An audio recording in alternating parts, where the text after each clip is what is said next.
আজকে আমরা এমন এক হোমিওপ্যাথি প্রতিকারের গল্প শুনব যা শুধু একটা ওষুধ নয়, বরং তার চেয়েও অনেক বেশি কিছু। এর একটা নিজস্ব চরিত্র আছে, নিজস্ব মেজাজ আছে। চলুন আজ পরিচয় করা যাক সেই আলোর বাহক ফসফরাসের সাথে। দেখুন, নামটা কি সুন্দর তাই না? আলোর বাহক। এই নামের পিছনে কিন্তু একটা দারুণ কারণ আছে। ফসফরাস এমন একটা পদার্থ যা অন্ধকারেও জ্বলে, আলো ছড়ায়। আর হোমিওপ্যাথিক প্রতিকার হিসেবে এর চরিত্রটাও ঠিক সেরকমই, উজ্জ্বল, প্রাণবন্ত আর ভীষণ সংবেদনশীল। তাহলে চলুন দেখে নিই আমাদের আজকের যাত্রাপথটা কেমন হবে। আমরা ফসফরাসকে ঠিক একটা মানুষের মতনই ধাপে ধাপে চিনব। প্রথমে তার পরিচয়, তারপর সে কোথায় কাজ করে, তার মন আর শরীর কেমন, আর সবশেষে দেখব বাস্তবে সে কীভাবে ম্যাজিকের মতো কাজ করে। যে কোনো গল্পের শুরুতেই তো তার নায়ককে চিনতে হয়, তাই না?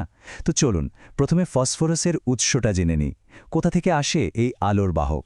দেখতেই বা কেমন? ফসফরাস কিন্তু আসলে একটা খনিজ পদার্থ, দেখতে লালচে বা হলদেটে রঙের হয়। আর এর সবচেয়ে মজার বৈশিষ্ট্য হলো এটা খুব সামান্য উত্তাপে দপ করে জ্বলে ওঠে। এই যে সহজে জ্বলে ওঠার স্বভাবটা, এটাই কিন্তু এর হোমিওপ্যাথিক চরিত্রেও ঠিকরে পড়ে, যেখানে আবেগ বা অসুস্থতা হঠাৎ করেই প্রকাশ পায়। তো এই উপাদানটা আমাদের শরীরে ঢুকে ঠিক কোথায় কোথায় তার জাদু দেখায়, মানে এর প্রধান কর্মক্ষেত্রগুলো কি কি? চলুন দেখে নেওয়া যাক। ফসফরাসের সবচেয়ে বড় খেল কিন্তু আমাদের স্নায়ুতন্ত্রের ওপর, ঠিক যেন একটা আলোর ঝলকানির মতো। এটা আমাদের অনুভূতি আর সংবেদনশীলতাকে বহুগুণে বাড়িয়ে দেয়। এই কারণেই ফসফরাসের ধাতুর মানুষেরা চারপাশের সবকিছুর প্রতি খুব বেশি অনুভূতিপ্রবণ হন। এরপর আসা যাক রক্তের কথায়। আমাদের রক্ত আর রক্ত সঞ্চালন ব্যবস্থার উপরেও এর প্রভাব কিন্তু মারাত্মক, এতটাই যে অনেক সময় এর কারণে রক্তক্ষরণের মতো লক্ষণও দেখা দেয়, যা নিয়ে আমরা একটু পরেই কথা বলব। আর সবশেষে যেটার কথা না বললেই নয়, তা হলো আমাদের শরীরের মূল কাঠামো, মানে আমাদের হাড় আর দাঁত। এদের সুস্থ আর মজবুত রাখতে ফসফরাসের ভূমিকা অপরিহার্য। এর অভাবে কিন্তু এই শক্ত অঙ্গগুলো দুর্বল হয়ে পড়তে পারে। ফসফরাসের শরীরটা তো বোঝা গেল, কিন্তু এর আসল গল্প তো লুকিয়ে আছে তার মনে। চলুন এবার সেই জগতে ঢোকা যাক। মানসিকভাবে ফসফরাসের রোগীরা ঠিক কেমন হন? এই একটা লাইনই যেন ফসফরাসের পুরো মানসিকতাকে চিনিয়ে দেয়। এরা অসম্ভব সহানুভূতিশীল হন। অন্যের কষ্ট দেখলে এদের নিজেদের কষ্ট হয়। এদের মনে থাকে অফুরন্ত স্নেহ আর ভালোবাসা। এই যে প্রচণ্ড সংবেদনশীলতা, এর একটা উল্টোপিঠও আছে কিন্তু। এরা সহজেই ভয় পেয়ে যান, উদ্বিগ্ন হয়ে পড়েন। বিশেষ করে একা থাকতে বা অন্ধকারে এদের খুব ভয়। মাঝে মাঝে মনোযোগ দিতেও কষ্ট হয়। আর মনটা সরল হওয়ার কারণে খুব সহজে সবাইকে বিশ্বাস করে ফেলেন। আচ্ছা, মনের এই অবস্থাটা কি শুধু মনেই থেকে যায়? না, একদমই না। এটা শরীরেও ছাপ ফেলে। চলুন দেখি সেই ছাপগুলো কেমন হয়। দেখুন, ব্যাপারটা কত পরিষ্কার। একদিকে যেমন রক্তক্ষরণের প্রবণতা, মানে নাক দিয়ে রক্ত পড়া বা সামান্য আঘাতেই কালশিটে দাগ হয়ে যাওয়া। আবার অন্যদিকে ফুসফুসের সমস্যা, হজমের গোলমাল, এমনকি চুল পড়ে যাওয়া বা হাড় দুর্বল হয়ে যাওয়ার মতো লক্ষণও দেখা যায়। ফসফরাসের চরিত্র তো অনেক জানা হলো। এখন প্রশ্ন হলো, বাস্তবে এটাকে কিভাবে ব্যবহার করা হয়? কোন ওষুধের সাথে এর বন্ধুত্ব, আর কার সাথেই বা শত্রুতা? এই স্লাইডটা কিন্তু খুব কাজের। দেখুন, কিছু প্রতিকারের সাথে ফসফরাসের দারুণ জমে, যেমন ক্যালকেরিয়া কার্ব বা আর্সেনিকাম। এদের সাথে মিলেমিশে এটা খুব ভালো কাজ করে। কিন্তু মার্কিউরিয়াস বা আয়োডিয়ামের মতো কয়েকটার সাথে আবার একদমই বনিবনা হয় না।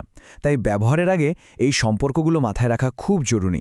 ডোজের ব্যাপারটা কিন্তু খুব সংবেদনশীল। এটা সবসময় একজন অভিজ্ঞ চিকিৎসক ঠিক করেন। সাধারণভাবে বলতে গেলে পুরনো রোগের ক্ষেত্রে 30C বা 200C, আর হঠাৎ অসুস্থ হলে আরও উচ্চ শক্তির ডোজ লাগে। তবে সবচেয়ে বড় কথা, নিজে থেকে ডাক্তারি না করে অবশ্যই একজন বিশেষজ্ঞের পরামর্শ নিতে হবে। শুধু তত্ত্ব কথা বললে তো হবে না, তাই না? চলুন এবার দুটো বাস্তব উদাহরণ দেখি, তাহলে পুরো ছবিটা জলের মতো পরিষ্কার হয়ে যাবে। আমাদের প্রথম গল্পটা একটা ছোট্ট বাচ্চাকে নিয়ে, যার মধ্যে ফসফরাসের লক্ষণগুলো খুব পরিষ্কারভাবে ফুটে উঠেছিল। ভাবুন তো, একটা 5 বছরের বাচ্চা যার খালি নাক দিয়ে রক্ত পড়ে, ফুসফুসে ইনফেকশন লেগেই আছে, আর সবচেয়ে বড় কথা, সে অন্ধকারে ভয়ে সিটিয়ে থাকে। এই সব লক্ষণগুলো একসাথে মিলিয়ে কোন দিকে ইশারা করছে? ঠিক ধরেছেন, ফসফরাস। তাকে ফসফরাস 30C দেওয়ার পর সে ধীরে ধীরে একদম সুস্থ হয়ে ওঠে। এখানে সঠিক লক্ষণ মিলিয়ে সঠিক প্রতিকার নির্বাচন করাটাই ছিল আসল চাবিকাঠি। এবার দেখা যাক একজন প্রাপ্তবয়স্কের গল্প, যেখানে সমস্যাটা ছিল আরও জটিল। এখানে সমস্যাটা ছিল আরও গভীর, আরও পুরনো। ভদ্রলোকের হাড় দুর্বল, দাঁতে শিরশিরানি, সাথে একটা বহুদিনের পুরনো কাশি, আর মানসিকভাবে প্রচণ্ড উদ্বিগ্ন আর সবকিছুতেই অতিরিক্ত সংবেদনশীল। তার এই শারীরিক ও মানসিক অবস্থার গভীরতা বিচার করে তাকে ফসফরাস 200 দেয়া হয়েছিল এবং তাতে চমৎকার ফল পাওয়া যায়। এটা তার অবস্থার উন্নতিতে দারুণভাবে সাহায্য করে। তাহলে আজকের মতো আলোচনা এখানেই শেষ, কিন্তু যাওয়ার আগে একটা প্রশ্ন রেখে যাই। একটা সাধারণ খনিজ পদার্থ যা প্রকৃতিতে পাওয়া যায়, সেটা যদি মানুষের আবেগ, ভয় আর ভালোবাসার মতো গভীর অনুভূতিকে ধারণ করতে পারে, তাহলে একবার ভেবে দেখুন তো আমাদের শরীর আর প্রকৃতির মধ্যে সংযোগটা আসলে কতটা গভীর। ভালো থাকবেন।